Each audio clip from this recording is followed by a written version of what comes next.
моля ти се, какво се прави, че всичко разбират и буквара не са чели.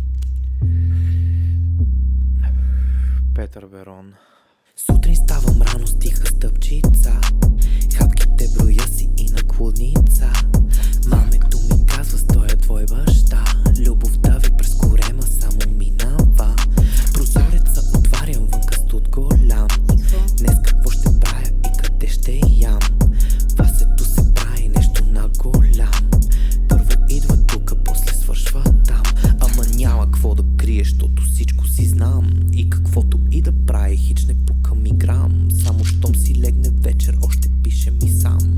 На сутринта си тръгва пак умрял от срам. Не се забивам в цикли, като всички пикли. Шиша пуша уикли, не понасям кифли. Цак-цак, отставането брой към цифри. Драми нямам никакви, само кеш без лихви. Цак-цак, като мълча в устата нямам сливи. С доходи съм сиви и с наследство ниви.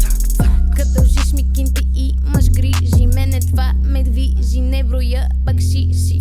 Толкова ми е ясен с простотата без край. Може да е тъпно в краката му рай.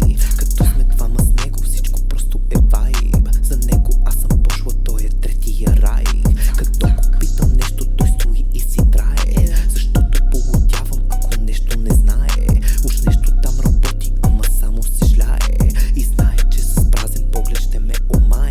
Той е дели свет с мокри дрехи, аз съм дебел. Кът ме видят с него, сякаш съм от детска го взел. Аз съм матър, той ме нерви се до краен предел. Точно както си нерви и Изабел. Не се забивам в цикли, като всички пикли. Шиша пуша уикли, не понасям кифли. Цак-цак, отставането брой към цифри. Драми нямам никакви, само кеш без лихви. Цак-цак, като мълча в устата нямам сливи. С доходи съм сиви и с наследство ниви. Като дължиш ми кинти